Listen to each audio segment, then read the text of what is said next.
Hey, everybody. We're here today with a very special podcast guest, Luis Antonio Martinez from Tijuana, Mexico. I'm really excited to have our special guest co-host here as well, Tiffany Perez, from episode 322 of our Tick Bootcamp podcast. Tiffany runs the largest tattoo shop in New Jersey. And Tiffany, thank you for joining us again and welcome back to the podcast. Thank you for having me. I'm so excited. I love this.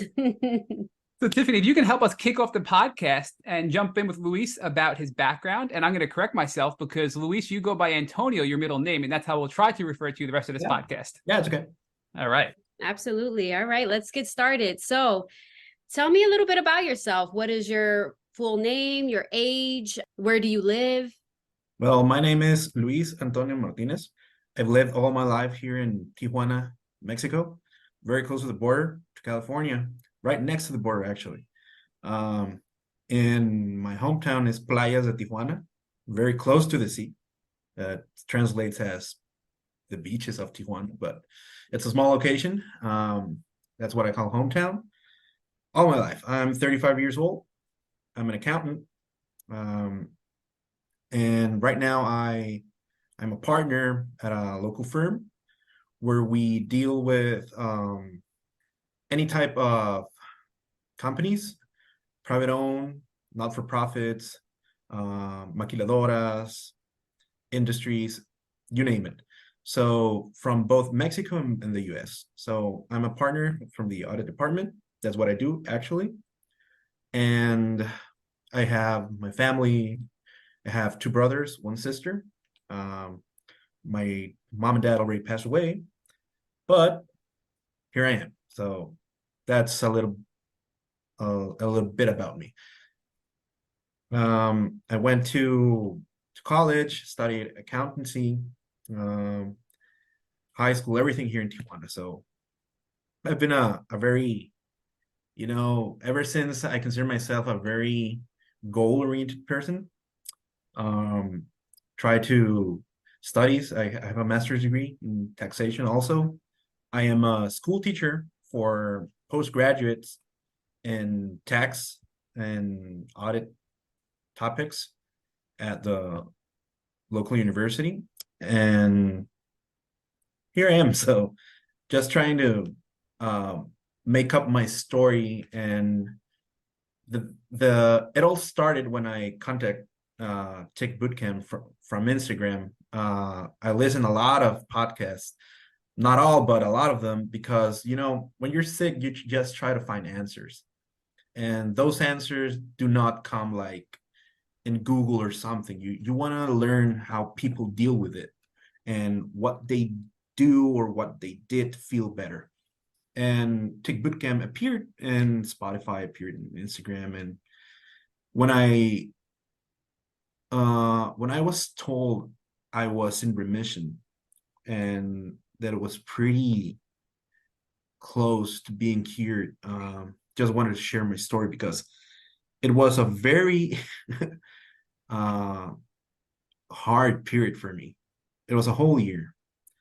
But, the doctors, the nurses that see you, they just tell you, no, well, this is a long-term disease. You've been having this from 10, 12 years before. And you go like, but why did it come up so spontaneously? And Tiffany mentioned the COVID factor. And the COVID factor, I think it was also for me the spark that ignited all the symptoms. So do you feel like before COVID, you somewhat felt the symptoms of Lyme disease, or it was like you got COVID, then all of a sudden all this weird flaring stuff started to happen with your body, and then that's when you decided to kind of take action and finding out what was wrong? That's a pretty good question, because when I was 21 years old, when I entered the firm, which I worked, it was my first job, and I'm already a partner of my first job. I started feeling very, like, they told me it's the burnout, the stress, a lot of fatigue, and pretty run down each day. At one point, they told me it was anxiety draining my energy, and went to the doctor, told me, well, your heart palpitations, your fatigue, everything points me that it's anxiety. And at the moment, I had pain in my ears, headaches, chest pain, stomach pain, a lot of pretty vague symptoms. So the doctor said, it's anxiety, take this pill. I took the pill, kind of worked for like a little bit, and I moved on. And whenever I felt run down, sick, very fatigued, well, I was thinking, well, it's just the anxiety. It's anxiety, it's anxiety. And I coped for that for about 13 years. And as long as the time span went on, I kind of noticed that I was allergic to some foods, some drinks. I couldn't sleep very well, restless sleep, totally restless sometimes. Waking up too groggy with no appetite. And all of a sudden, you have allergies in your ears and your nose. You have sore throat every day. Doctors say, well, it's an infection. Well, it's strep throat, something like that. Take your antibiotics. Antonio, real quick, I just want to ask a question here because it sounds like a lot of these symptoms were new when you first started getting sick, right? Yeah. So the fact that they were dismissed as anxiety, sudden onset anxiety, which seems out of the blue, right? I think we should be curious and ask the question, why did Antonio develop all of these physical symptoms and potentially psychological symptoms so late in life? But instead we were just chalking you up as, hey, it's probably just anxiety, mental health, because we don't know what's wrong, right? But before we even get there, I want to focus on your childhood, because, you know, to see the contrast of who Antonio was as a kid, a healthy child, versus when you first became symptomatic. Can you describe for us what it was like growing up in Tijuana? Most of our guests are from the States. We've had a lot of international guests from Europe. You're, you know, probably, you know, our fifth guest or so from Mexico. But can you describe what that was like and what your childhood was like, to give us some context here? Okay.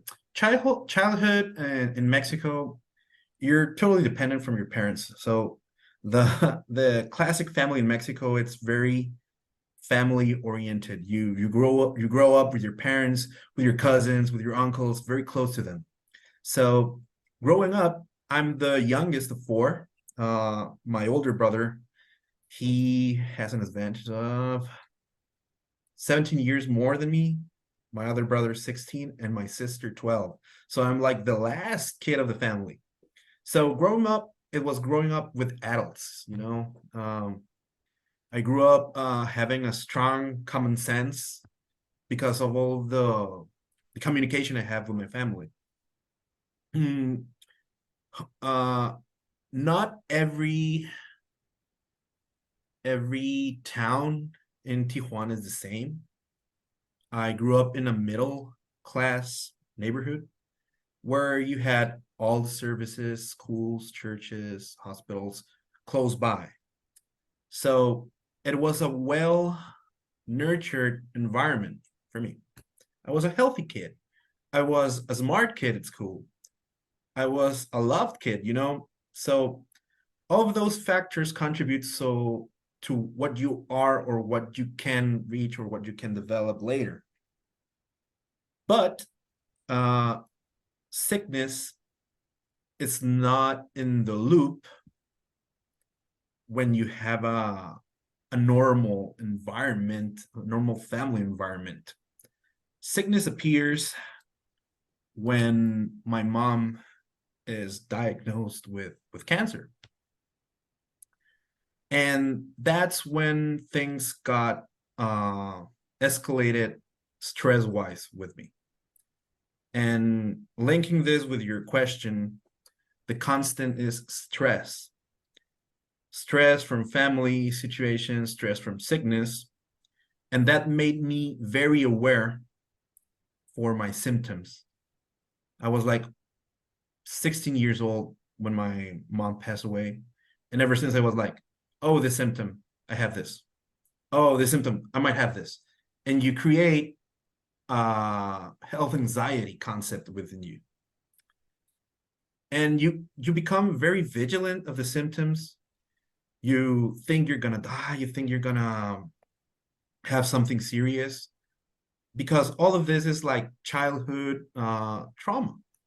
Having a strong, the strong news that your mom's possibly going to die, that's very sick, that you can't do anything at such a young age. You develop that health anxiety. That's one point. The other one, it's my dad passes away when I'm 24. So you don't understand that it's natural when you have parents that are older than your friends' parents, because I'm the last one of the family with a gap of 17 years from the first brother to the last brother. And you don't understand that health is going to be an issue. You're not mature enough. And that adds to your everyday stress levels. When I exit college and start working at the firm, Antonio, can I interrupt you with it? I'm sorry to interrupt, but Yeah. before, so you talked about exiting college and going to work for the firm, but you mentioned a couple of things that I want to piece together. Okay. You mentioned COVID, right? The COVID relationship to making you feel worse, and you related to Tiffany in that regard. But then you also said when you were 16, you started to have some symptoms and you started to think the worst because your mom was sick and you know, her cancer diagnosis triggered you then. And then you mentioned when your dad died when you were 24, that was another stressor. So do you think that when you were 16 and you first became symptomatic, you know, physically and potentially, you know, emotionally, that these were symptoms of Lyme disease that your body was managing up until your diagnosis in your 30s? Or do you think it was all connected, I guess is the question I'm asking. I know that for sure right now. Okay. It was probably that it was probably Lyme from the start. But your doctor said, hey, it's just depression, maybe anxiety, because your mom's got cancer. Stress. What kid wouldn't be depressed? What kid wouldn't develop health anxiety because your mom has cancer, right? Yeah. And then that just progressed and you got worse and worse and worse and you were written off, correct? Okay. I'm trying to piece it together in my head. Yeah. Apologies. So you were talking about transition there, right? Yeah. I was just trying to get you all of the context, because those those events in my life gave the doctors a direction. Oh, the kid's stressed. He has a lot of things going on. He might just as well get well with a pill. He must go to therapy. And you know what? None of those solutions seem to work 100%. They help to understand other things in my life, but did not help the symptoms. So Did you believe that it was purely psychological at that time? How did you feel, Antonio, inside? Did you believe that there was something else, or did you accept the fact that maybe it was just anxiety from everything going on in life? I felt it was something else, because I felt like if I was sick, like I had the flu, I had like stomach problems, strep throat, when you get this, the whole body, your pain, and you don't want to get out of bed, and it suddenly resolves in like 3 days and you're better without medication, and you go ahead with your life, and you have another episode where your chest hurts and you have a lot of headaches, and what is going on? There must be an answer. I must be wrong. I must have something inside me. And it was like 15, 13, I don't know exactly right now, but it was a lot of time thinking it was just anxiety, because they say anxiety can trigger stress. Stress can trigger illness. Your immune system runs down, and you have to take vitamins. You have to get a healthy lifestyle, do exercise, you name it. And it all matches with that direction. Doctors, I think, are trained to see what the patient has, and if no symptoms match to a specific checklist of an illness, they will just say it's anxiety, it's mental, it's all in your head. But that compartmentalization, I think, is dangerous, because having a black and white approach to health, is it a physical ailment? Is it something that has a pathogenic root cause versus is it just anxiety? I think is dangerous. And we've had a lot of psychiatrists on here who said, neuropsychologists, I should say, and they've all said that they believe most, if not all, psychological conditions have some sort of underlying pathogenic root cause, right? And how many people in this world today are diagnosed with crippling anxiety, depression, bipolar disorder, schizophrenia, Alzheimer's, even neurodegenerative diseases like those, right? And they end up having a underlying Lyme infection or Bartonella infection or Borrelia miyamotoi infection. We're seeing this more and more over the last couple of years. So, but as a kid, look, you're 16 years old. They're telling you have a psychological condition. You're like, hey, I'll look at that. But underneath it all, you knew there was something else going on, is what I'm hearing. So I'm just kind of getting frustrated for you as a young kid, just listening to the doctors. And, here you are, it took you almost a decade or two to get diagnosed. But so, at this point, you just kind of progress, right? You mentioned earlier that you were going from college, transitioning into the workforce. So at this point, how was your health? Now you're in your college years, transferring to your professional life. Are you still fighting illness and thinking, like, hey, there's something going on? Are you seeing a therapist? What's going on in your health there? Well, let me catch up the last from the last health topic.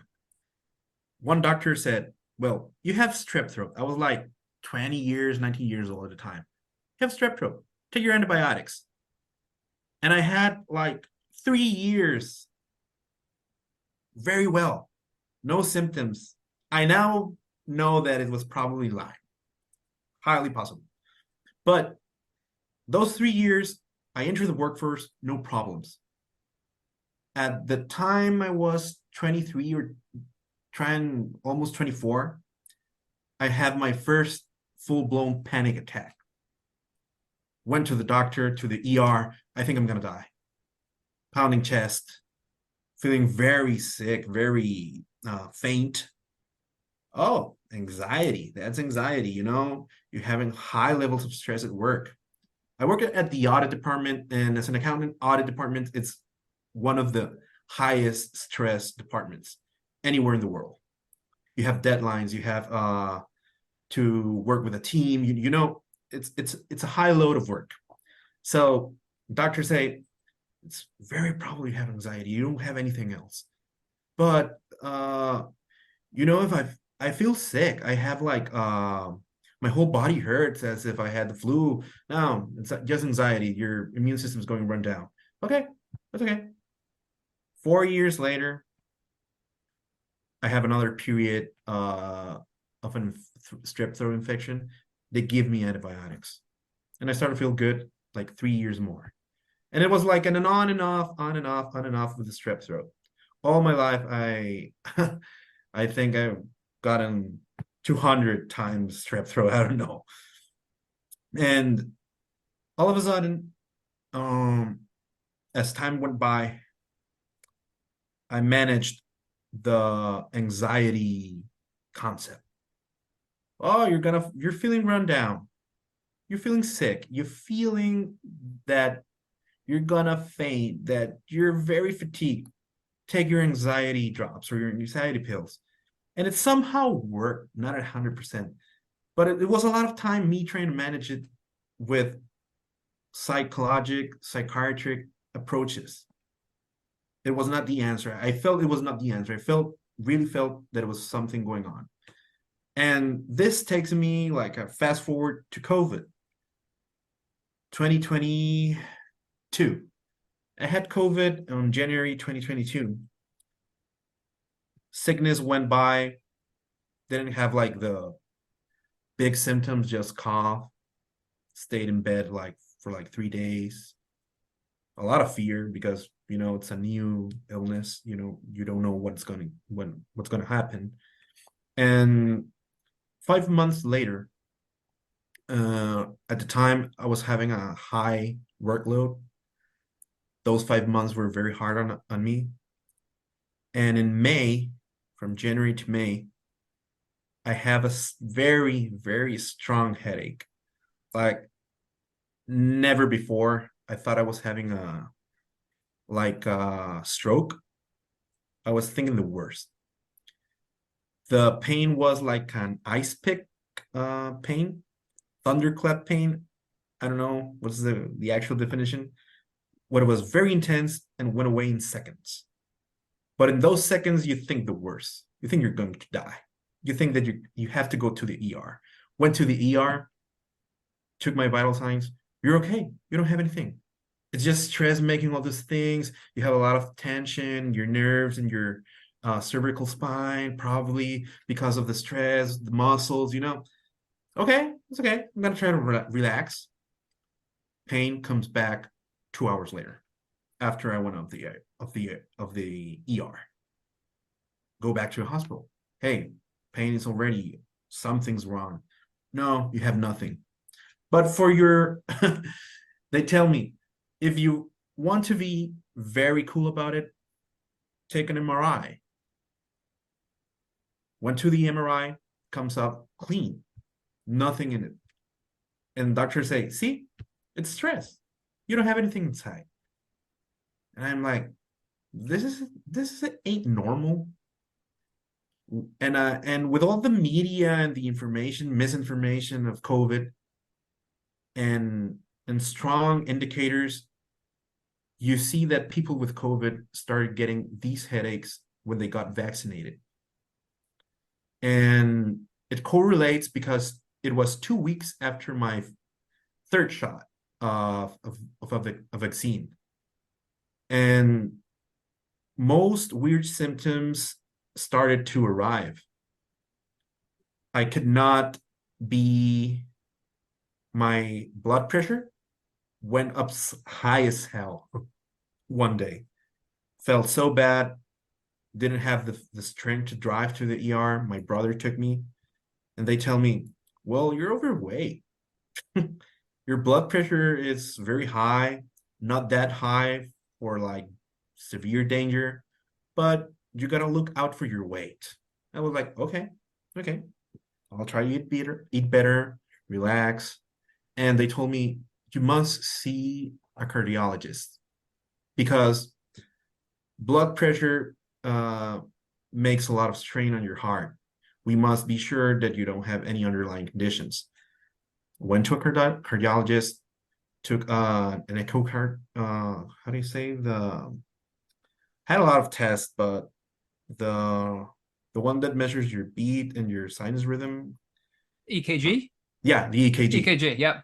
Had one of those, and the cardiologist says, well, it appears you have some kind of first grade block in it, but nothing to worry about. You just have to be vigilant and have a healthy lifestyle. You don't have anything. And as the next day, tachycardia starts to appear. And Like, this is all new, correct? yeah, all This is new. blowing my mind. All of these new symptoms, and you're anxious, right? And it wasn't even like you were an anxious child. Period, yeah. And tachycardia, headaches, faintness, fatigue, doesn't make sense. I must have something very, very strong in me. Cardiologist, everything's okay.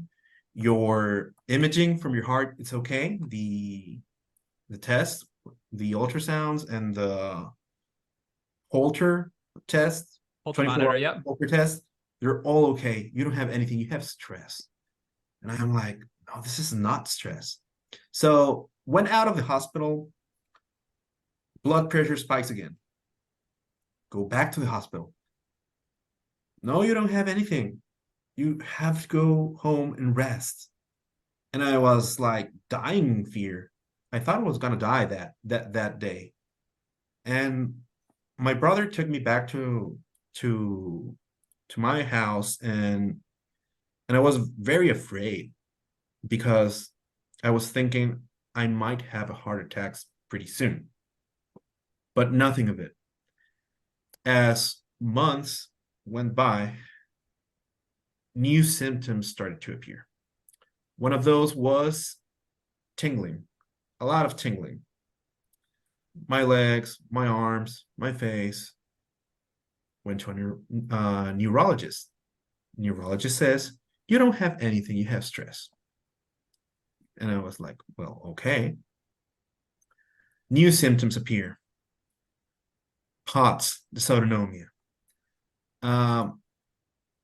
Because I wasn't very sure about the first cardiologist, I started seeing more doctors. another cardiologist, and another, and another.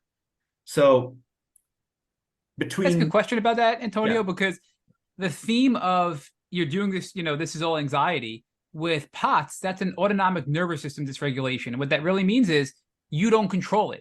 Your yeah, mind doesn't control it. That's something that your body does automatically, and you don't have to put brain power into. And it's basically a basic human function to survive. And now you're having a dysregulation of a function you can't control. So I wonder at this point, did they start to think, maybe it's not just anxiety? What were the doctors, because you're seeing okay, many at this point. You're yeah, going from doctor to doctor to doctor. yeah, Was this yeah. a changing point in their view towards your health? I was seeing at the time different specialists. I was seeing neurologists, I was seeing cardiologists, I was seeing an endocrinologist, a lot of things happening at the same time. So one doctor said, well, if it's your headache coming from the back of your neck, you should take a cervical MRI. As I was having my cervical MRI, I started feeling very sick, very fatigued, think I was going to die. The facility was very close to the office. I come around like lightning to the office, see my partners. One of my partners says, well, a relative of mine is a cardiologist. You want to see them right now? I was like, yeah. Went to this cardiologist, and it was the only one I felt believed in me because he had me at his office like 2 hours examining my pulse in my legs, in my arms, my blood pressure taking when I was standing up, standing down, if I was laying flat. And he told me, you know what? Heart wise, you're okay, 100%, no doubt about it. But I'm not the specialist you need to see. I cannot diagnose dysautonomia without a tilt table test. You have to see another cardiologist who specializes in electrophysiology. So I made an appointment with the other cardiologist and got a positive tilt table test. Came back to the first guy that told me that, and he said, well, you have POTS. You got to take a beta blocker. You got to drink more liquids. You got to exercise more. And I was like, well, it's probably related with the stress, with the anxiety. And he said, no, this is like a nervous system thing. You probably had it, he couldn't assure it, but you probably had it since you were a kid. But somehow it appeared right now at a period of your life when you're so stressed. And I was like, well, let's take the treatment, hope for the better, try to feel better. And when I got the POTS diagnosis, it was very hard on me because at the time I felt nobody could help me, like pretty hard psychologically. I was thinking, I'm gonna die. There's no medication, there's no treatment for it, and was having a very, very bad time. So my brother told me, you know what? You can come to my house. You can stay at my house until you feel better. So I went to his house and lived there for about a month and a half, I think. And I couldn't even have breakfast. Couldn't make my own breakfast. Couldn't be standing up, feeling weak all day. So what were the other symptoms? Obviously, POTS is a nervous system dysregulation with blood pressure, so you can get lightheaded and faint potentially, and you're weak. But I think other symptoms you described earlier were not really related to POTS. So were you experiencing other symptoms that weren't related? And if so, what were your doctors saying about those, right? There is an interesting symptom, hypoglycemia. I'm not a diabetic, and blood sugar dropped once on me. I crossed to San Diego. San Diego is very close to the border.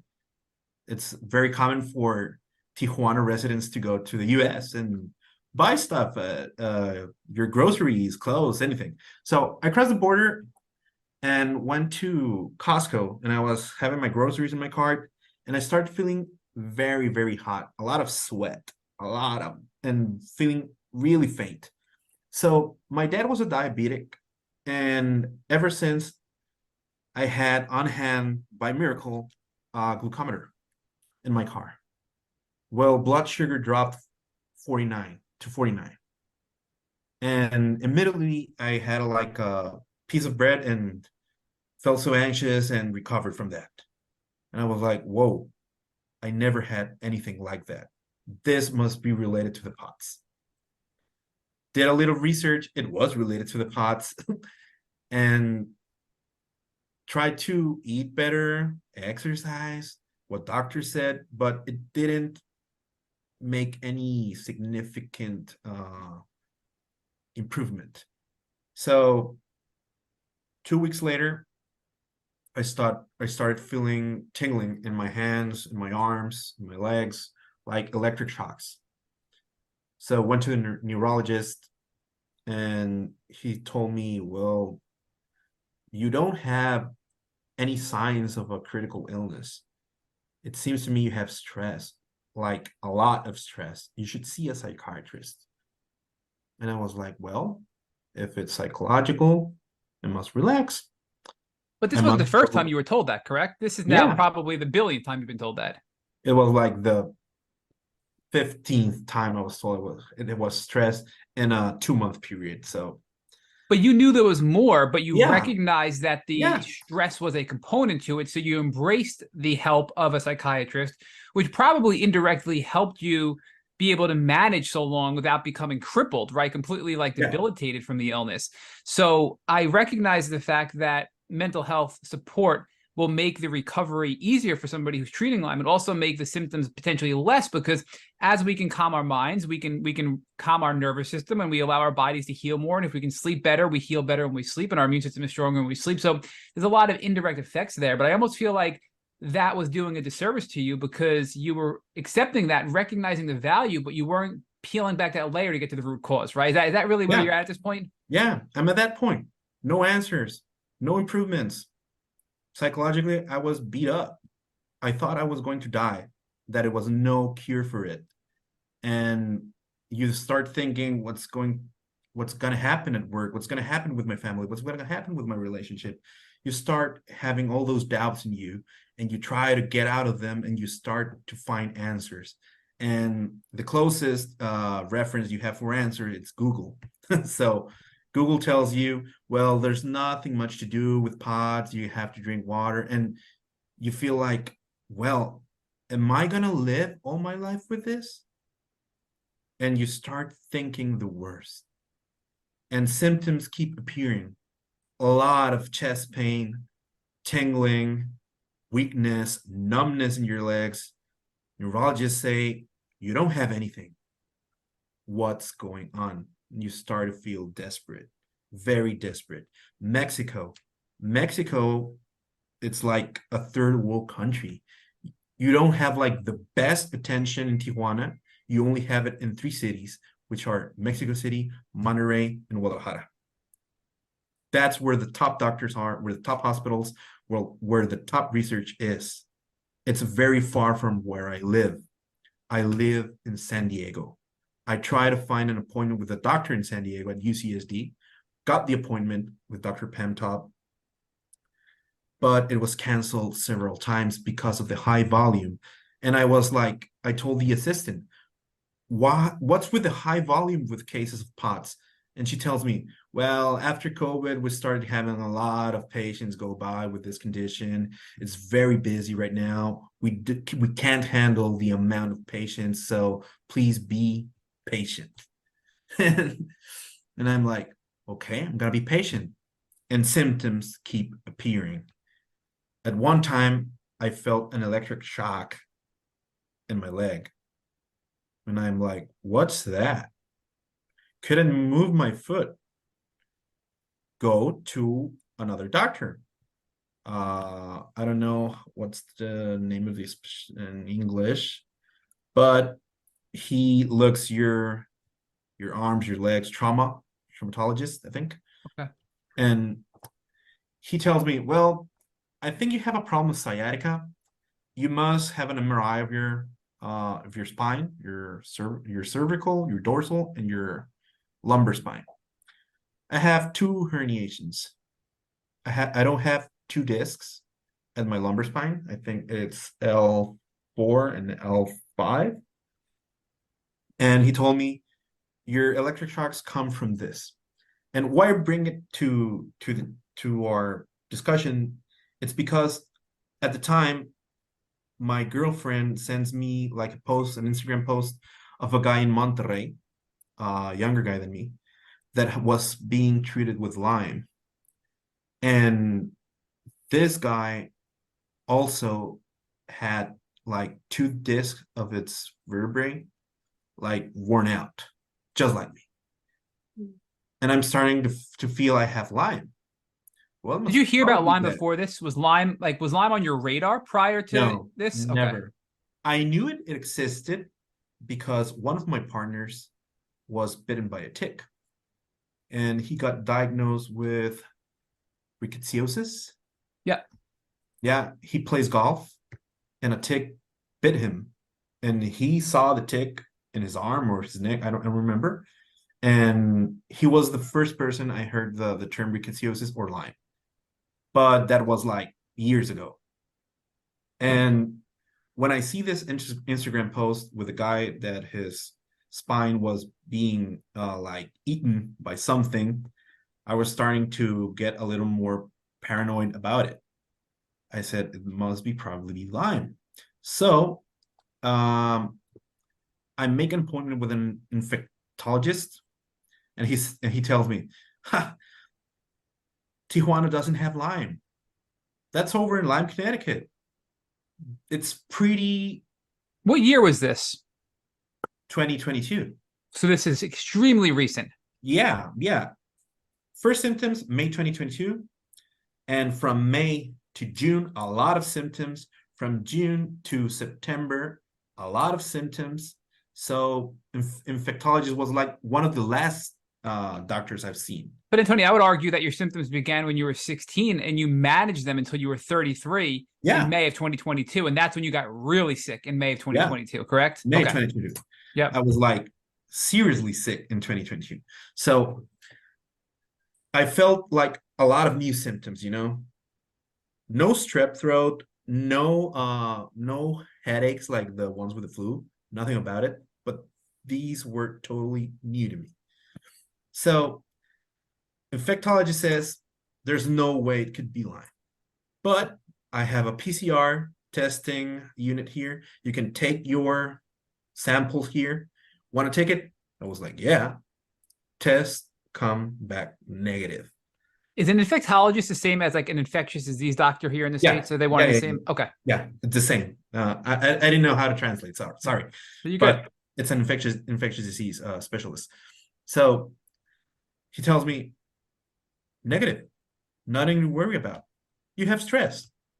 Not that they're 40 to 50% accurate and clinical diagnoses work best when it comes to Lyme disease. But if the doctor didn't even believe Lyme existed in Mexico, then I wouldn't expect them to know that about the testing. Yeah, and a lot of doctors deny Lyme exists here in Mexico. We have Mexicali, which is another city, like 200 kilometers from here, very close, that's known in the country to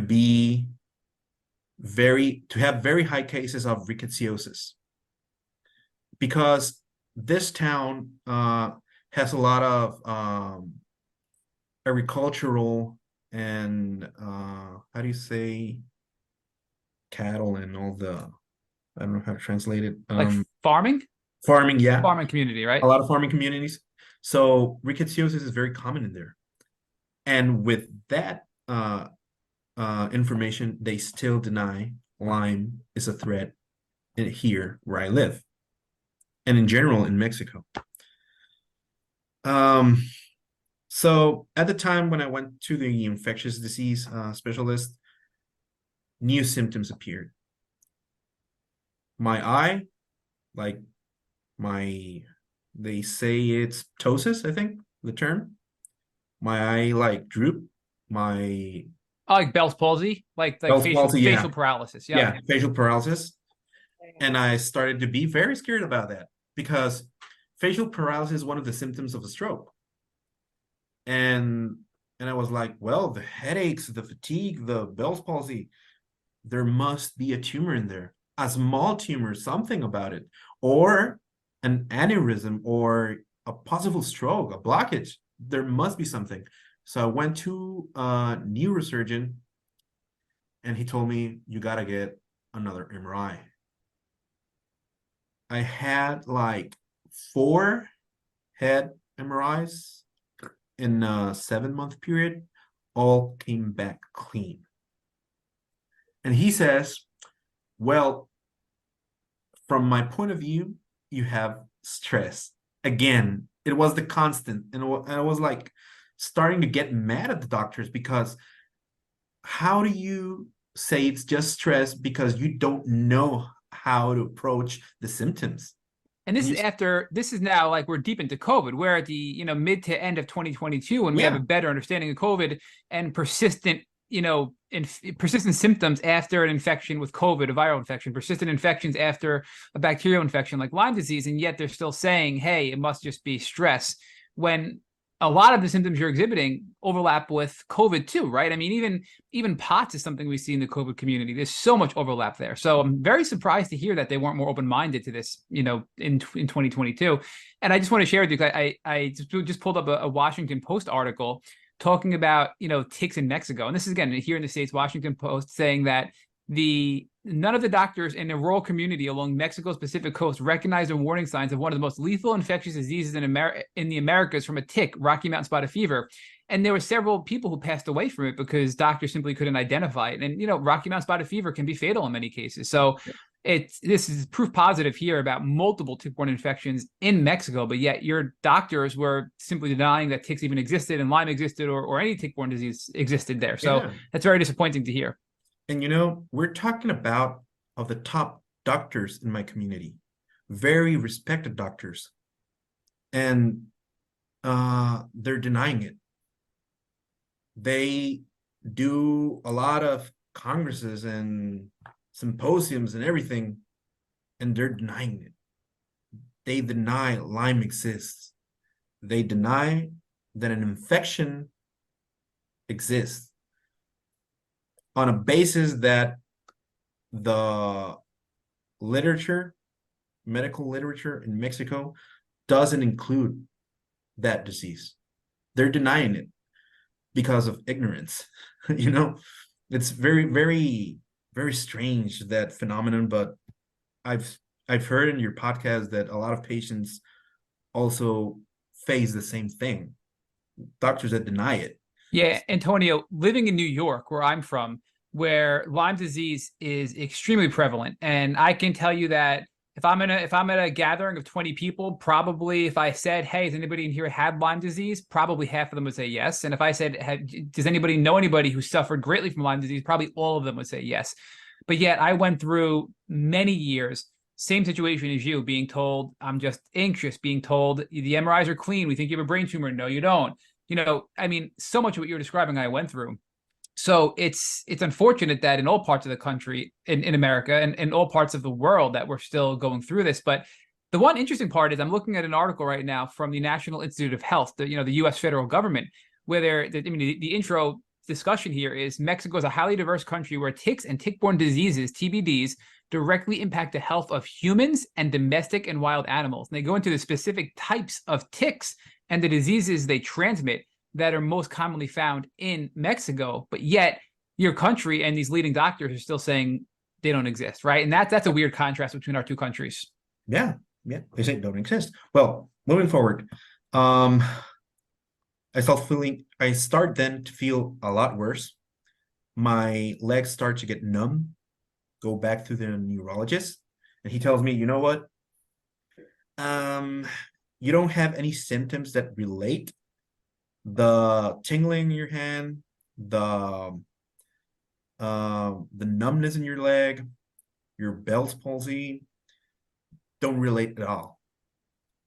They are neurological conditions, but they don't present as an illness altogether. So we must be vigilant for multiple sclerosis. And when he gave me that news, I was lost. Very sad. couldn't go to work. And So you one stopped day, working at this point. You no no, longer were able to work. no. Fortunately, my partners were very supportive of it, and I'm very grateful for being at a firm that valued my service. They support me in any way they could. I missed like 3 months of work, and they always said to me, anything you need, don't worry about work right now.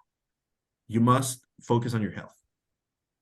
And it was, not everyone has that opportunity in life. They gave it to me, and I'm very grateful about it.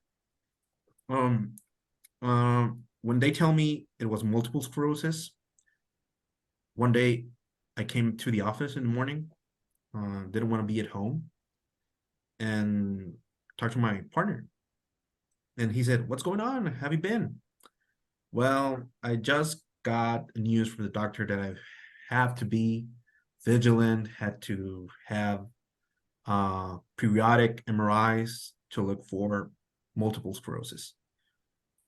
And after it, the next day, I come over to the office, and when I left the day before, my partner spoke to his brother because they're brothers, they're partners also. And the next day, his brother comes to me and says, "You know what? You should go to this doctor. You have Lyme disease." And I was like, "No, I don't have Lyme disease. I already had a PCR test." "No, Lyme disease doesn't appear in tests. You must go to a dark field test to find the bacteria in a microscope." The I was dark like, field microscopy, right? So yeah, basically using a dark field technology under a microscope to actually see the live bacteria, right? yeah, That's the approach. yeah. And he told me, "You got to go with this doctor. I already made you an appointment. The doctor's fully booked for months, but I managed to make you an appointment. It's tomorrow, 11:30. Okay?" You can get an appointment that quick in Mexico. We have to wait, weeks, if No, not months here in the States to get a n- specialist. not with that doctor. The thing is, the doctor is very good acquaintance of. No, it's not an acquaintance. It's a friend. I think it's a friend of my partner, and he managed to get me a quick appointment. It's Dr. Calzada. He's very heard of in the States, and that's the reason I wrote to you, because I know a lot of people try to get feedback from treatment here in Tijuana, and went with them, and he started. We are not doctors like the rest of the doctors. We're different here. We look in your needs, how you feel, how you were feeling when you first got sick this year. And I was like, I had a lot of stress from work. And he told me, "Did you had COVID?" "Yes." "Okay." He told me, "You have stage 3 Lyme." And I was like, Was that clinical before he even looked at your blood? he only looked at me because I had my Bell's palsy. I was feeling very weak, yellow, You're starting to get neurological symptoms. So he told me, "You had like stage 3. You probably have more than 12 years with the disease." And I asked, why didn't the disease manifest itself before? He told me, "Your immune system manages to keep it at bay. And COVID strikes, your immune system, the priority is COVID. Lyme's not a priority. So Lyme thrives on your system, and you start getting symptoms after." And he told me, "I'm going to take a sample of your blood, put it under the microscope, and we're going to find the bacteria." And for like 30 minutes, the doctor and his son also, Was it 3 or 30? I'm sorry. 30 minutes, 30. Okay. managed to find Lyme, Bartonella, and the co-infection. And he told me, "You have to take a 3-month course of antibiotics to start." We're talking, this was in December. This past December of This 22. past December 2022. So Did he provide you any photos? We have had some doctors who provide patients with photos of the Lyme and Bartonella, et cetera, under the microscope. yeah, I have them. I think I have them right here actually. Hey, Antonio, can you email them over and we'll put them in the show notes? Our listeners love to see visual aids. So if you're comfortable emailing them over, we can actually share them on the show notes and link them out to all the photos, because it's really cool to see. It's also scary, but it's interesting to see these spirochetes. And the Bartonella is a different type of pathogen, but to see that under the microscope is, I think, really powerful to see that imagery. Yeah. And before I go on with this, because this starts like the part of the recovery section of my story, I just want to tell that from May to December, it was like hell. Health-wise, mental-wise, everything, everything falls down. It's a very expensive disease to get diagnosed in Mexico. Do you have insurance? I'm not familiar with how the healthcare system is there. Is this all covered through insurance? Is this something you're paying out of pocket for? Because you saw a lot of doctors that you went through. I saw like 18 doctors, all specialists, and the health system in Mexico works like you have public insurance, like Social Security insurance, or a private insurance. I had both, but I didn't go to the public one because, as you know, appointments, months and months and months. The private insurance only works when you have to get into the hospital and stay there, like for a real serious illness, heart attacks, cancer, you name it. You have to enter the hospital. So everything for Lyme here in Mexico, it's out of pocket, everything. So I fortunately had the means to get my vitamins, get my medicine, get my treatments, pay the doctors. But I know not everybody in Mexico has the same opportunities as I do. So I value now my privileged position where I was at when I first got sick. I must tell you, if you live in Mexico, it's a very expensive disease. If you don't have the money to get your vitamins, your medicine, everything, because it's all out of pocket. Yeah, Antonio, we've had guests in the past tell us that they've had to source their medication from around the globe to get it in an affordable manner to be able to treat. You'd be shocked at how many people can find ways of getting antibiotics, herbs, things like that from countries in Europe and South America and Canada, and then finding the most appropriate ways to get it to be able to treat. Otherwise, they couldn't afford it, right? So I think this is really a global problem we hear from every guest we interview from every part of the world, that treatment is just ridiculously expensive. If you go beyond the traditional, what you're going to get from a doctor, a short course of treatment, it adds up pretty significantly. Yeah, and when the doctor told me you gotta take 3 months antibiotic treatment just for starters, he told me we have to evaluate you each month.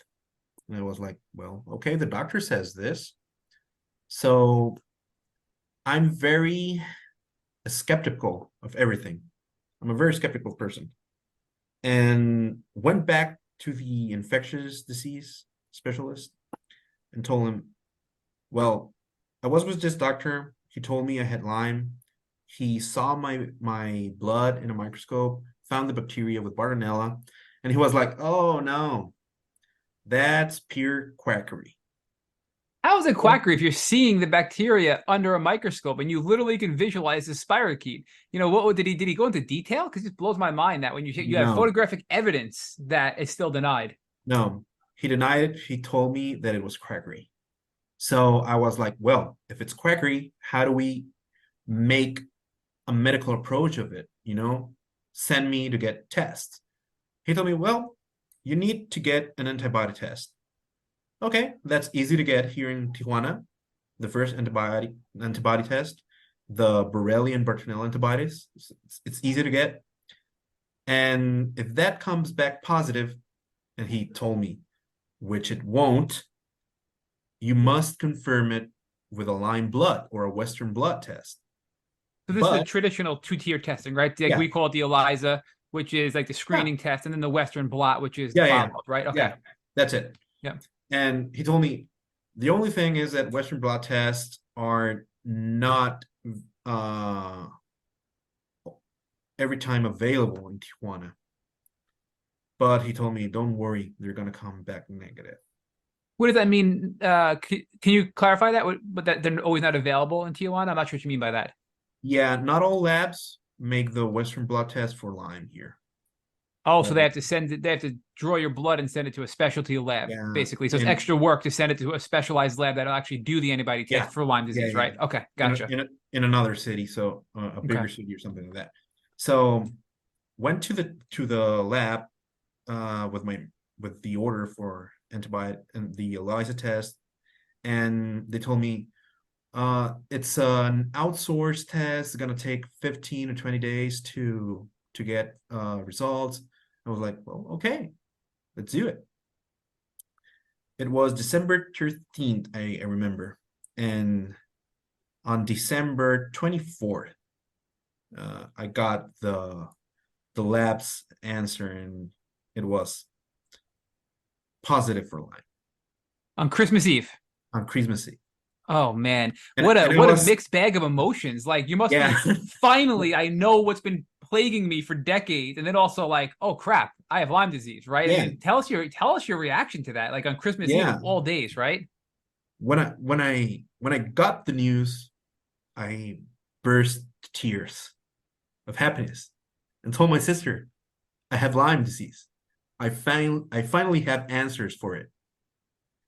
And she told me, you're gonna get better. You're gonna get cured. You're gonna get treatment for the first time. And I was like, yeah, but I have to confirm the test. How to confirm the test in Tijuana? Don't ask me. I managed to get a Western blot test in San Diego, because as a Mexican, you cannot request a test in San Diego. So there was this I don't know if it's like an association or something that help people that don't have insurance in the US and help you to get the lab order. So I went in January and had my blood drawn, and results took like 5 days. The Lyme blood, it comes back positive. And I was happy. You know, if you battle for your life for months, you think you're going to die. You start to think you're going to get ALS, sclerosis, multiple sclerosis, Alzheimer, Parkinson's, all of the major league illnesses, and they tell you it's Lyme. You say, well, there's hope. I can get treatment now. So I got my results, went back to the infectious disease specialist and told him, I have Lyme. The tests are positive. And he goes silent, totally silent, sees a test and tells me, well, this is it. And he tells me, I have some questions for you. Have you traveled? Yes. How many countries? What does it matter? Did you stay on a farm or something? No. How did you contact a tick? And since ticks are very prevalent here in Baja, Mexico, a lot of dogs, a lot of pets have ticks on them. And one of my pets, when I was like 12, 13 years old, had ticks. And I managed to take the ticks out of my dog or touch the ticks out of my dog. I think that was the contact. Never had the rash, never. But I think that I auto inoculate myself with that. But Antonio, you may not even remember the contact you had with the tick. I mean, again, there are ticks everywhere on Long Island, and I didn't really appreciate the risks of ticks, and therefore I can't even tell you one tick bite I remember before getting diagnosed with chronic Lyme and being debilitated, right? So I know I've been bit countless times, but I just never was aware of it. These ticks have properties to go hidden on our bodies. You don't feel them when they're crawling on you. When they bite you, they inject an antihistamine so you don't itch. They inject a numbing agent so you don't even feel it, right? They have all these things. They inject a blood thinner so it keeps your blood flow coming so your body doesn't clot up the blood. So they're really stealthy, these ticks. So I wonder if maybe your dogs, maybe just you being out and about, maybe you've been bitten numerous times and you don't even know when or how many times you've been bit, right? I think that's a very big possibility too. Yeah, and I go back with Calzada, and he tells me not only ticks carry the disease, fleas, bed bugs, some types of bed bugs carry the disease, and you're exposed to them every day. And he tells me, well, are you convinced now you have Lyme? And I'm like, yeah, I'm convinced. He tells me, you must start your treatment. 3 months of Cefixime, Suprex. It's the equivalent in the US, Suprex. I think Suprax, right? Suprax. Yep. Yeah, that was my initial treatment. And he told me that in those 3 months, no other medication has to be in my body, only the antibiotics.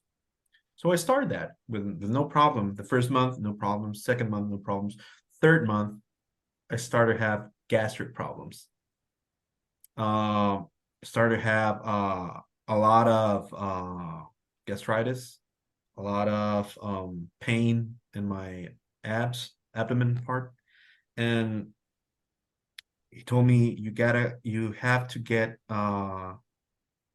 proton pump inhibitors to reduce acid and right. Yes. Yep.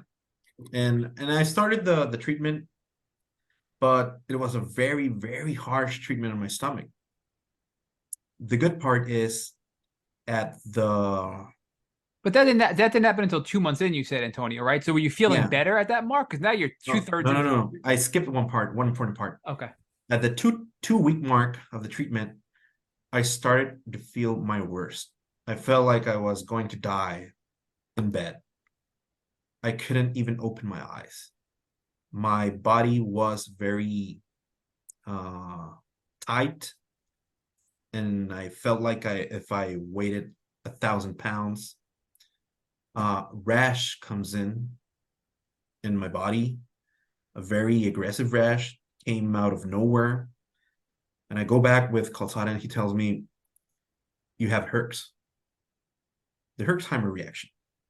And he told me, you have to feel worse before you get better. It's normal with spirochetes.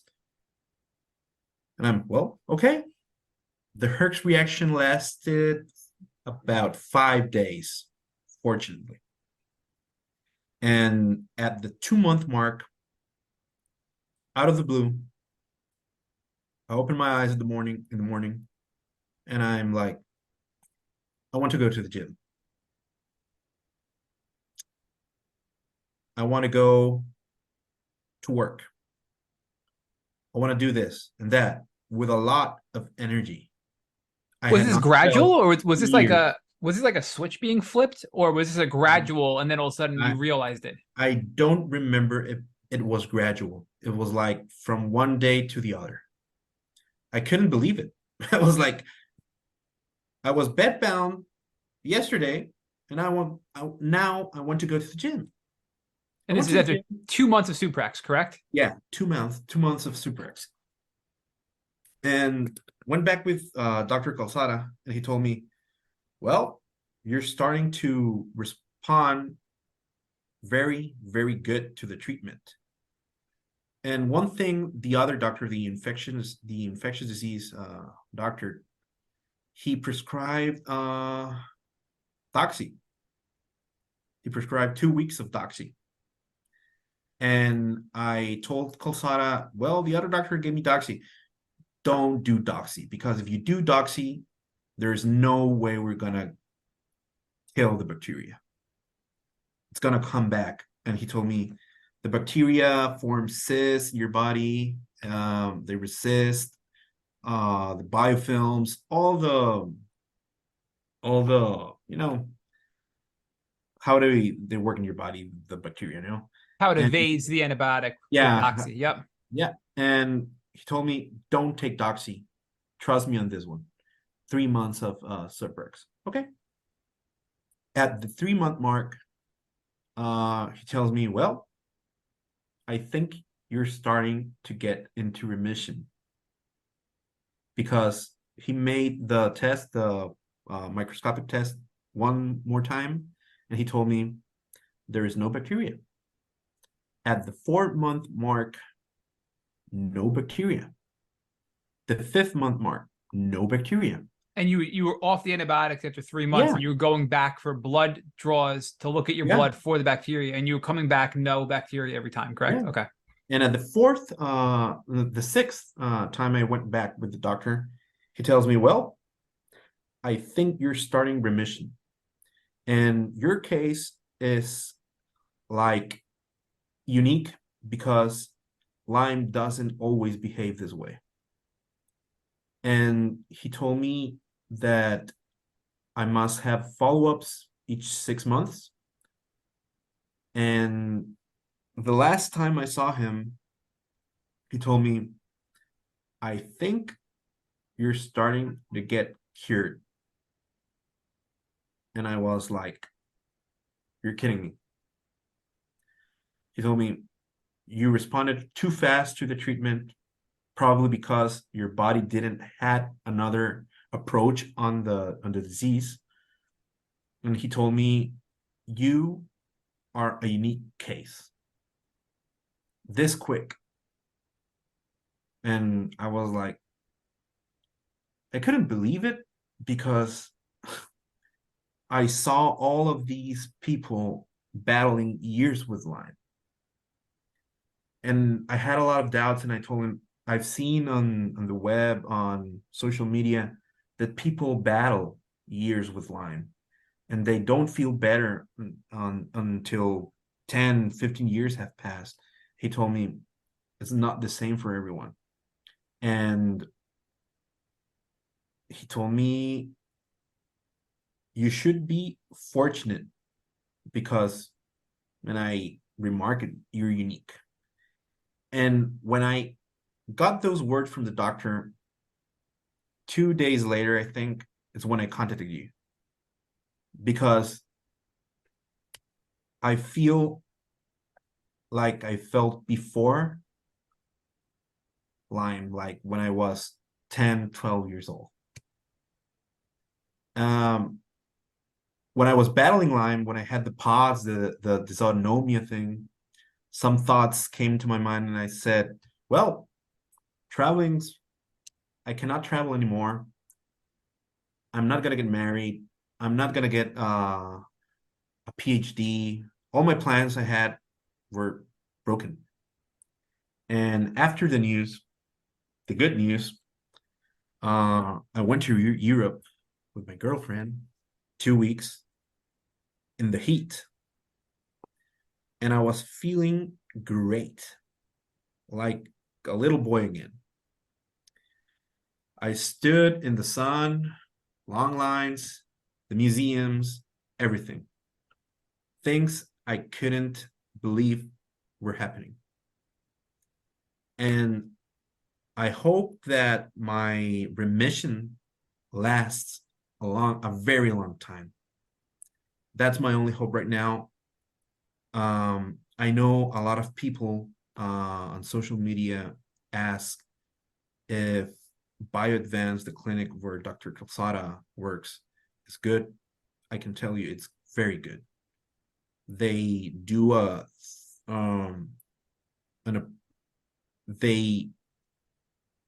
first of all, they don't treat you like any other doctor. They believe you. And they analyze all aspects of your life, not the medical aspect. And they're very human about it. So I can tell you it worked for me. I know everybody's different. Everybody's going to have different treatments. But fortunately, I had the answer here in Tijuana. And, you know, being very close to the border and seeing a lot of cases from California in the media, they are all the people try to look for answers in Cali. They don't look to Mexico. So if you're listening to this and you're being like living in California or anywhere in the US, you should try Tijuana, because the approach the doctors have here, it's very different. And you can probably have a very good treatment here and elevate your chances of beating Lyme, Antonio, you on your pre-interview questionnaire that you filled out, you did talk about, I believe it was fluconazole, right? The antifungal. When did that come into play? So Yeah. what else was there besides obviously the Suprax, the 3 months of antibiotics? What other things did you blend in with that, if any? Yeah. So the antifungal, I think you also did some biocidin. Give us like the big picture of what you did, in its totality. Okay. Yeah. Sorry, I missed that because yeah.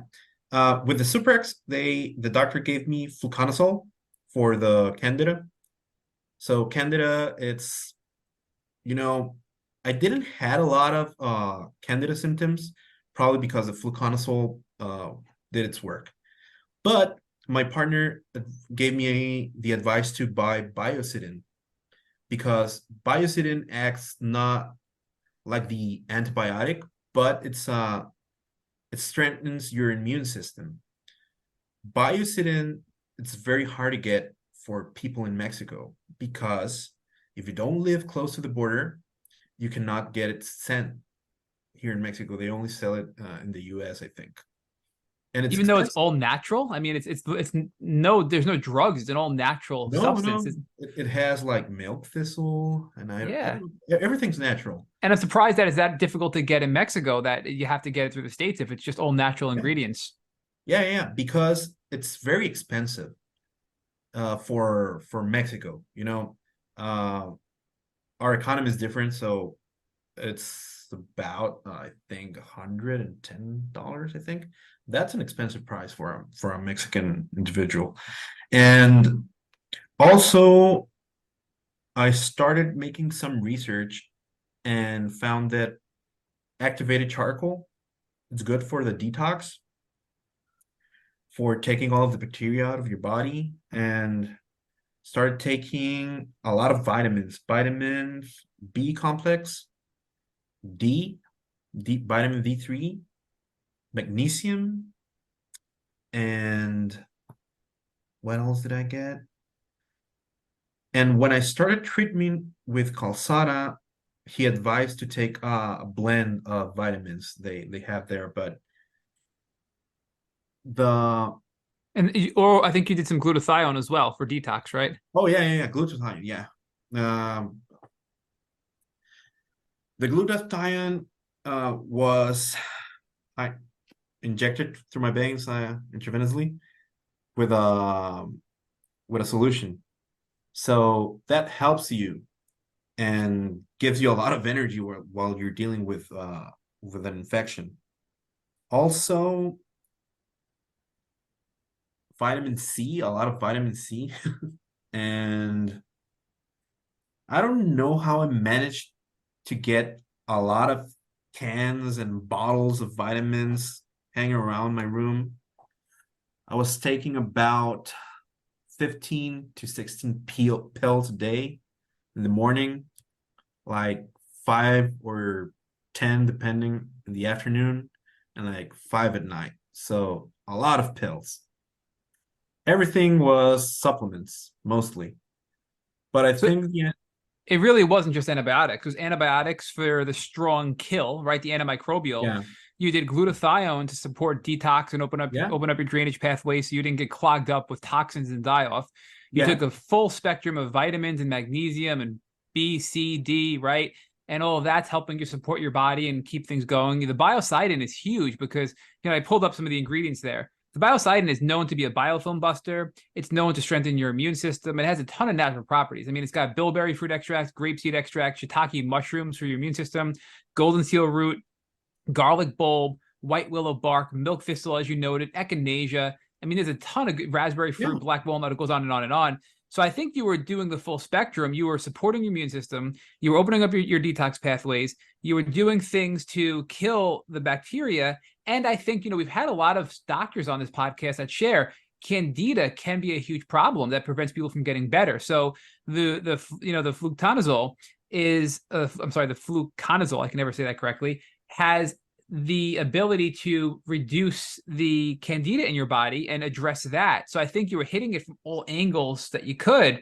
And collectively, within a 3-month window, you were one of the lucky ones who had a full recovery, it sounds like. So that I also wonder, if you didn't do all those things, would you have had the full recovery that you are now experiencing? I really don't think so. If you just did the antibiotics alone, Antonio, I think you wouldn't be where you are today. No, because muscle twitches, the neuro effects, they resolve the vitamins, much of those. So if you don't take your vitamins, because the bacteria kills the vitamins in your body, it drains your nutrients, you must replenish them. Also, the antibiotic kills some of the good bacteria in your body. You got to take a lot of prebiotics. Probiotics, yep. Yeah, and those are very expensive to get. and if you don't get them, you're gonna start to have muscle cramps, digestive problems, a lot of symptoms that you don't want to have when you're being treated with an antibiotic, a strong antibiotic. So bacteria, what I learned from it starts like to have a mind of its own, and it does everything to survive in your body. So you have to replenish vitamin B and B12, because that's the vitamin that gets nutrients from the food you eat to your body. You got to establish a mitochondrial regeneration approach, a protocol of that. But how do I say it? If I were to take the antibiotic alone, I wouldn't have the benefits to be active, have high energy, stop the twitches. No, the antibiotic just kills the bacteria. This is the strong kill.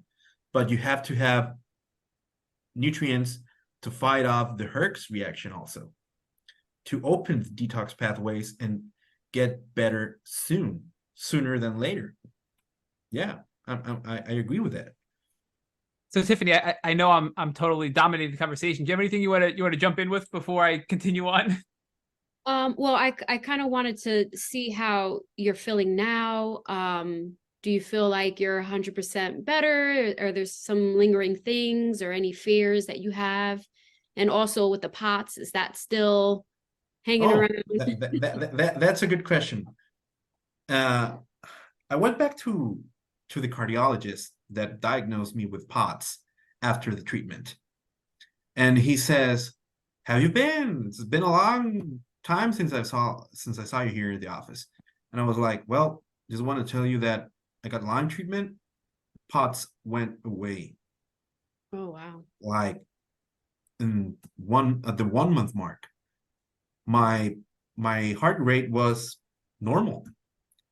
Being from 150, 140, I'm now at 70, 80, 60, 65, normal again. Disappeared. And, that was like the main obstacle I had, because with POTS, you can do a lot of things. You cannot do exercise like you used to. You cannot be at a line at the bank or at the grocery store. You're very limited. Hypoglycemia resolved. Endocrinologist said, "Well, I can't explain this." Yes, you can. It was Lyme, because the endocrinologist says you probably have like insulinoma. We had to test you for that. We got to screen that. There was no insulinoma. It was all Lyme, because Lyme eats your nerves, eats like the nerve covering, and you started having those autoimmune disease, and everything went away with the treatment. So I see your face and you're like, well, it's impressive. It's already impressive for me because it was so fast. I really cannot believe it. Everyone at the office, when I came, my partner said, well, did it work? Yeah, it worked. And at the time, my partner knew another person that had an ill daughter with POTS also. And when he knew that my treatment worked, he sent the he told her friends that the dad of the girl to take her to treat Lyme, and her POTS resolved also. So what I see is that Lyme can affect you, your whole body, your nerves, your spine. That was new for me. In any way you could imagine. But everything resolves, I think, and I'm grateful for it. No more POTS, no more hypoglycemia, no more dysautonomia, no more restlessness, good sleep, high energy. And about the fears, as with every traumatic event, you have the fear it might come back. But with therapy, you could lower your alarm system, your natural alarm system, lower that anxiety. I have a good therapist also here in Tijuana, and I'm lucky to find him. He worked with part of his background. He worked with diabetic patients. He worked with uh um you, how can I say this? He works at a clinic. Like, he's very clinically oriented, and that was a great advantage because when you're dealing with health anxiety and health problems, you have to have a good approach with it. It's not just like the typical, oh, uh, cognitive behavioral therapy. No, you gotta go deeper with it. And he gave me a lot of tools, and I'm grateful for it. And if I didn't have his support, I couldn't face the future or the aftermath of the disease like I'm seeing it right now. Right now, the aftermath, I don't think every day of Lyme. I go thinking about my objectives, my of work or my personal life, about me being able to eat better, have healthy habits, because you understand after being ill that you gotta eat better. Meat is a problem right now because new allergies come, and the meat allergy is pretty common in Lyme patients. I got the meat allergy. Also got sinus allergies that weren't there, and Was one that's of my part of the. I don't know if you remember, Matt, the last time I was on the episode, but prior to Lyme, I kept having sinus infections every single month. Yes. And when you mentioned the strep throat, I think of it kind of like being very Nice, simple. yeah. Yeah. And just recently I did have a sinus infection. I went to my doctor and I was so upset. I guess this is health anxiety. Like, why is this happening? And he's like, what are you talking about? I am so proud of you. You haven't been here in a whole year since your Lyme disease. He was like, you were coming in every single month for sinus infections. So it's so interesting that you say that, because I feel like you're the first person that I feel like has mentioned that when it comes to sinuses in the throat. I feel like it's all connected. And it's those underlying symptoms when it comes to Lyme that nobody even thinks or talks about. So it's pretty interesting. Yeah, and um, when you start treating Lyme, many of those allergies or sinus infections start to lower intensity.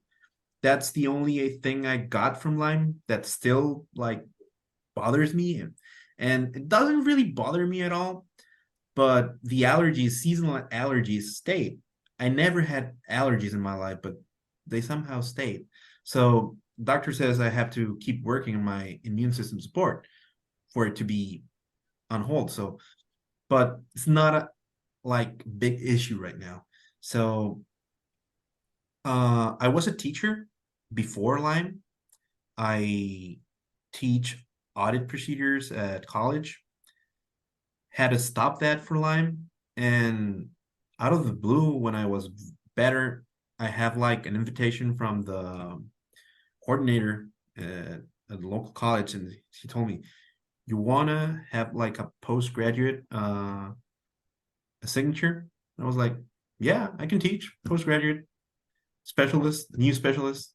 So it's a new activity I have right now that without proper treatment, without my skeptical approach, without my how do you protocol, without my doctor, I couldn't be where I'm right now. Things are starting to smile at me again, starting to get better. Grateful about it. People that supported me, my brother, my sister, my two brothers, my sister, my girlfriend, my partners, you're just grateful for it, because I think I had a very privileged spot when I got Lyme. It didn't caught me like very, very off guard. And I think that was like an advantage that not everyone has. Certainly. Mexico is a very tough country on that. Not a lot of doctors that are specialized in treating Lyme. We don't have a lot of them. I know at the States that you have like the functional doctors, the Lyme literate doctors, and they're starting to grow in like numbers. But in Mexico, you don't have that. They're very conservative of the ways they're trained. So that's a big issue right here. The other issue is that Lyme costs as much as in the States, probably. Not the treatment for Lyme per se, but like the vitamins and everything. The non-medical approach costs like the same. And if you gave those costs to a Mexican citizen, there would be like no way they could afford it. Another thing I see is that no awareness programs for Lyme are being held massively in Mexico. Tick boot camp is like a way to get all this info abroad, like in a massive way. But I see nobody in Mexico is doing the same thing. And there's a lot of misinformation. There's a lot of people denying the existence of a real threat, of a possible pandemic, or I don't know. There's a lot of documentaries that we cannot see here in Mexico, like the name of the documentary as well. What's the name? Quiet epidemic. Yeah, the quiet epidemic. You cannot stream it here in Mexico because of copyright rights, copyright things and stuff. And the states have a lot of knowledge of that. And proof of that is that when I had a hypoglycemia attack in the States, I called 911, and the paramedics knew about POTS, knew about Lyme symptoms, and paramedics in Mexico do not know about it. So there are a lot of limitations, even though you're right across the board with San Diego, one of the leading cities in the US on the West Coast. There's a big difference in health systems, lifestyle, you name it. Yeah, I would comment, Antonio, that the states maybe were a little bit better than Mexico, but it's a lot of work, right? There's a lot of advocacy groups, and there's Lyme Disease Mexico, who we follow on social media and have chatted with offline, and there are some in Mexico. But I think collectively, it's all of us together. Even you, Antonio, being on this podcast, Tiffany coming back and co-hosting several times and helping us bring different perspectives to the Lyme experience. we just had a few weeks ago here, the Centers for Disease Control, the CDC, has created a new webpage recognizing the chronic persistent symptoms of Lyme disease. And that's huge for our community because so many doctors here in the States think Lyme is easily cured with a short term of antibiotics, and anything beyond that is not related to Lyme. Now, we just had about 2 years ago, the CDC recognized that Lyme disease can be congenital, that a mother can pass it on to their child from birth as well. All of these things are because of people that are passionate like yourself and like Tiffany, moms who are jumping up and down and doing the research and funding the studies to then bring and force the government to change their protocols and standards. So it's happening slowly, but I do feel optimistic that, in the future, we're going to see things continue to change for the better. We're going to get better recognition. I mean, we had Dr. Tim Hasted out of Duke University. I don't know if you guys know him. He followed up on the work of Neil Spector, who passed away. Cancer researchers pivoted to the Lyme community. And just a couple of weeks ago, he came out with this new drug. He has this massive technology that screens thousands of drugs at a time to determine which of these drugs can be used to treat Lyme. And this one happens to be a very simple compound. It's just two things tethered together. And when put into in a test environment, this goes in. The Lyme bacteria sucks it up, and it literally sort of explodes the bacteria from the inside out. You can actually see photos of this happening. So there's so many things happening out there today that are giving me hope for the future, because a lot of people, Antonio, have persistent symptoms. Thank God you're in remission, right? And I think you'll stay in remission. But for people that have relapses, or people that are struggling and have spent countless money and still are not feeling the best, I think there's a lot of hope on the horizon for us as well. So what do you think about that? I think, with news that a vaccine for Lyme might be under development, also, there's hope for the end of it, or for like the end of the fear of a lot of people, with the opening of the Lyme community with the authorities that's being made, I can expect that it will get better in Mexico, talking from my perspective, but not as fast as in the US. But that all these advances in medicine and the acceptance of the CDC that Lyme exists will mark a different direction in which medical training will go. Medical training, colleges, at the hospitals will take another approach, will take another direction, and they will recognize these symptoms and they will treat them right. More studies will be made to support all of this. And yes, it's hope. It's tangible hope. It's like when Moses opened up the sea, And I hope that will get through. And if the U.S., I think, if the U.S. accepts Lyme exists, that it standardizes real treatments for Lyme, like the real thing, like the months of antibiotics or a new antibiotic, you name it. I don't know. It will get better in the whole world, because the whole world looks up to the States. What are they doing? Europe, what are you doing over there? The big countries, the big economies. So every other country looks up to them. So I think that if the CDC already accepted, many countries will accept it. And the only thing is the time frame. I would prefer that it would be quicker than later, but medical advances take a long time, So Yeah, and I'd also argue that a lot of the things you've learned are just good life practices. So, for example, being able to manage your emotions better by going to therapy, understanding the importance of sleep, understanding the importance of movement and exercise, understanding the importance of diet and how food can impact you and how you feel and create inflammation or create a healing environment.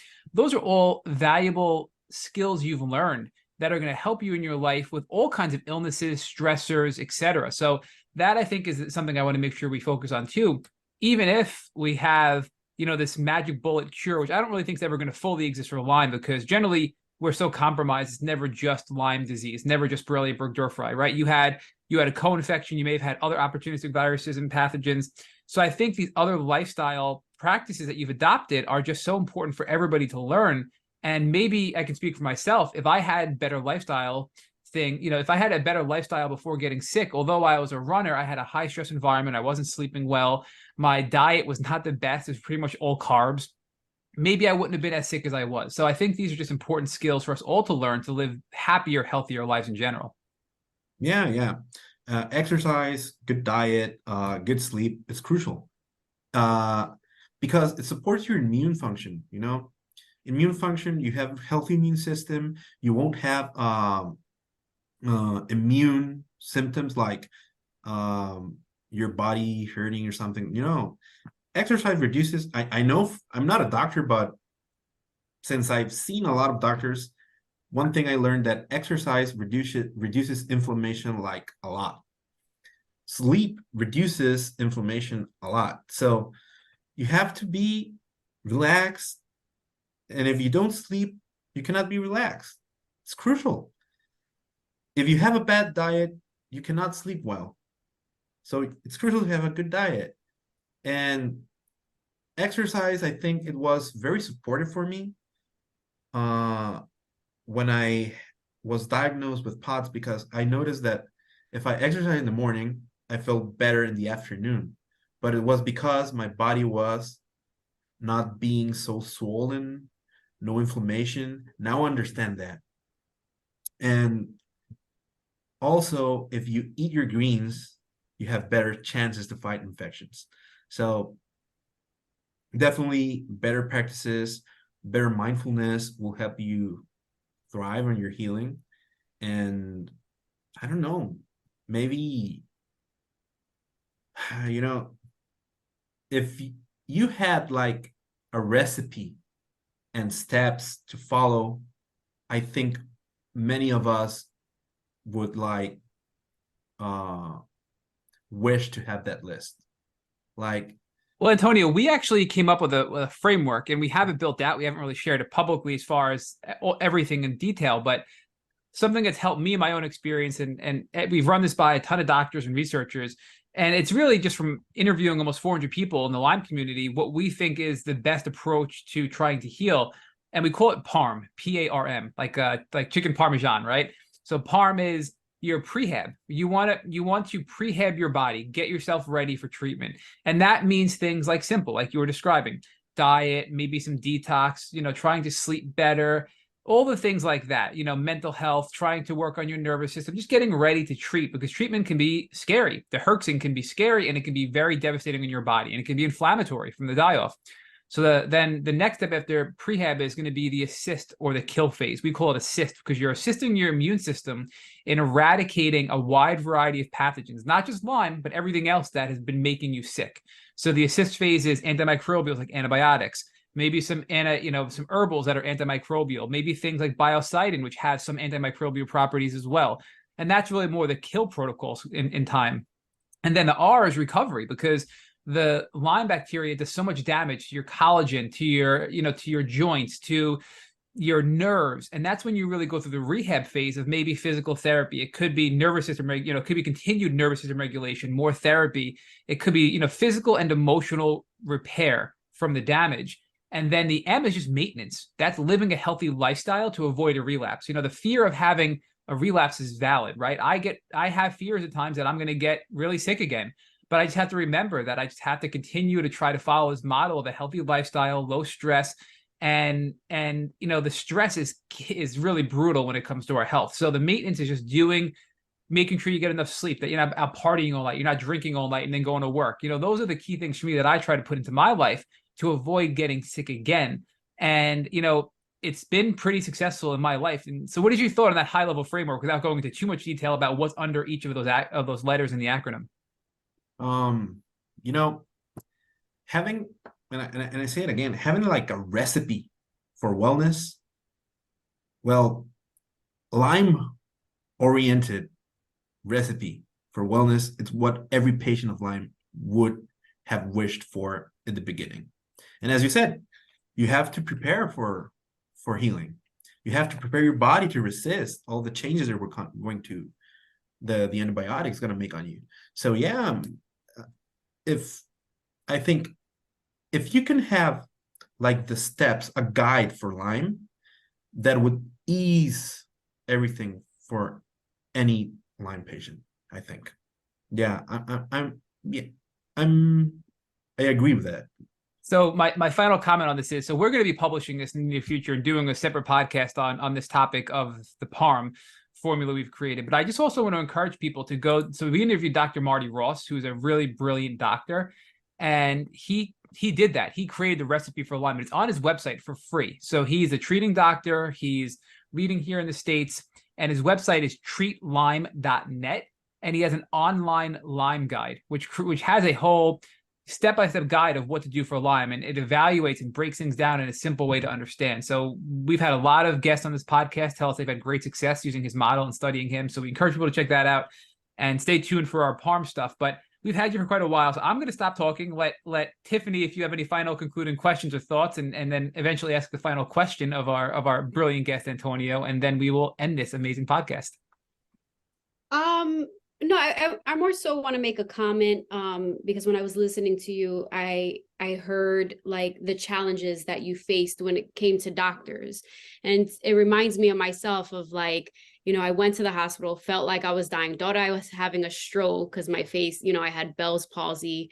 Doctors just gave me Tylenol and sent me home, did no blood work, nothing, and then I go see other doctors and they're like, I'm not sure, you just rest, stress, and then finally I found a doctor that just decided, due to the Bell's palsy, to do a Lyme disease test. But he was like, I don't think it is, but I'm going to do it anyway. So you've dealt with all of these challenges for so long, and then you finally got the answer. And I understand that relief and how you feel like you could, what it is now, and now you could finally heal. So I just wanted to make that comment to know that, you were never alone. It was the same thing for me, trying to do research, look online. I feel like there's not enough online, when it comes to Lyme disease, and we have to really put it out there and help people become aware of it. And I love that you created like this recipe, Matt, for helping people with Lyme kind of go through those steps, because I wish I had seen that so I know what to do. But you have, Matt, with the tick boot camp, I feel like it's the only thing that I saw online that really stood out the most, right? And Lyme Warriors as well. They were very helpful. But you have given us so much knowledge and sharing these stories and hearing people such as yourself. And it makes me so grateful, and I'm glad you can share this with us. And I understand what you felt, your emotions, and what it does to you mentally and physically. And I'm glad you're taking the proper steps now to continue to live a healthy lifestyle. And I wish you all the best with that. Yeah, Antonio, we can't thank you enough for joining our Tick Boot Camp podcast. This has been a hugely inspirational and powerful podcast. And Tiffany, as always, thank you for coming back to co-host. You are one of our favorite people in this community, so we are so happy to have you back as always.